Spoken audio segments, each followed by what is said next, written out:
So, in chapter 14 of the Bhagavad Gita, we've been digging into this amazing framework of the three gunas. Those core energies of nature that pretty much shape everything we experience. But once you understand this, it leads to this huge, really important question.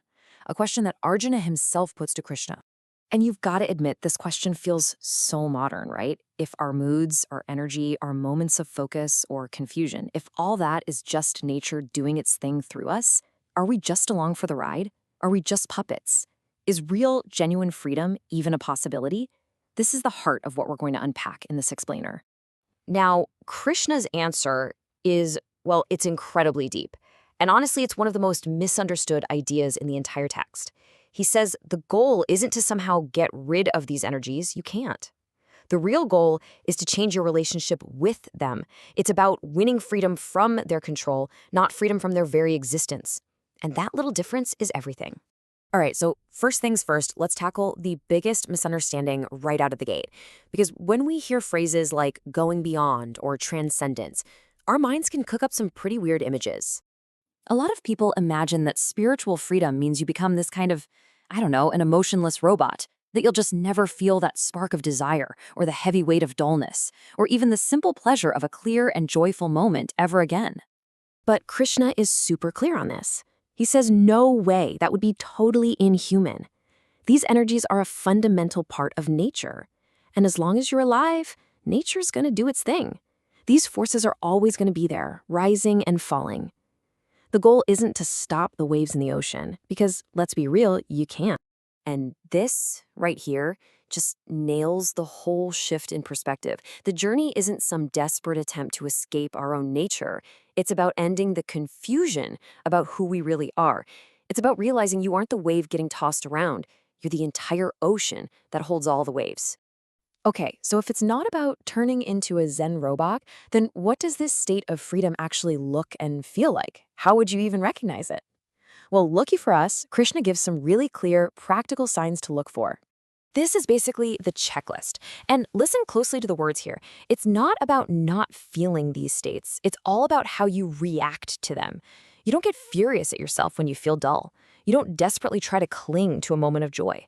You stay steady, like a calm observer watching the weather change, knowing that these are just passing clouds in the sky of your awareness. This, on the other hand, is the internal soundtrack of being trapped. It's that nagging voice in your head that says, I feel lazy, so I am a lazy person. Or, wow, I feel so good right now, I have to make sure this feeling never, ever goes away. That's identification. That's letting the temporary weather define who you are. So here's the absolute key. Freedom lives in that tiny little gap, the space between a feeling popping up and your automatic compulsive reaction to it. Being able to just stand in that space, to watch without getting sucked into the drama, that steadiness, that is the freedom he's talking about. And there's a perfect word for this quality, equanimity. Now, let's be clear, this is not about not caring. It's not about being numb. It's a deep, unshakable balance. It means you can hear praise and not get a huge ego, and you can take criticism without getting crushed. Success and failure are just events that happen. They're not a final judgment on your worth. This might be the most powerful, boiled-down summary of the whole teaching. It's so simple, but it contains everything. The energies, the moods, the thoughts, all of that stuff is constantly moving, constantly changing. But the awareness that's watching it all, that doesn't change. It's always there. And there it is, the punchline. You're not the chaotic movement on the screen. You are the still, silent screen itself. Getting this, not just as a cool idea, but as something you actually feel, that's the whole ballgame.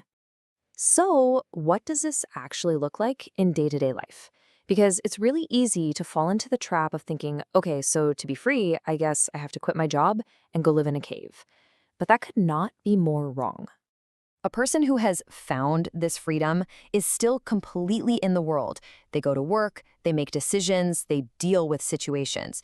You could even say they participate more fully because they're not being constantly dragged around by their internal drama. So what's different?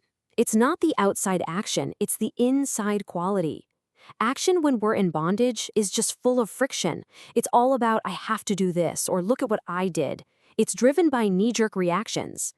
But action from freedom, the Gita calls it clean participation. The action just flows through you, without all that heavy baggage of ego, resistance, and complaint. Okay, Let's bring this right down to earth because this ancient wisdom is a direct solution to a very, very modern problem that I like to call mood tyranny. Does any of this sound familiar? We let our feelings run the show. We think, I don't feel motivated, so I guess I can't do my work. Or I'm just in a bad mood, so I'm not myself today.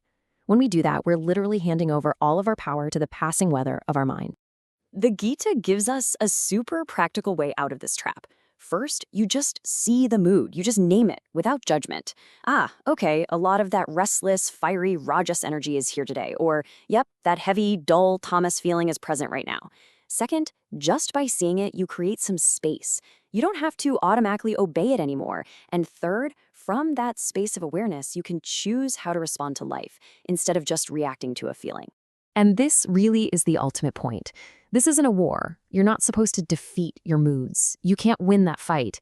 Instead, through this practice of awareness and observation, you just outgrow the habit of thinking they're you. You mature beyond the identification. So I'll leave you with this question to sort of carry around with you. The next time a really strong mood shows up, whether it's good or bad, just for a second, ask yourself this. What if you aren't the feeling itself, but the quiet, unchanging space that's simply allowing that feeling to be here, to be seen, and eventually to pass on by?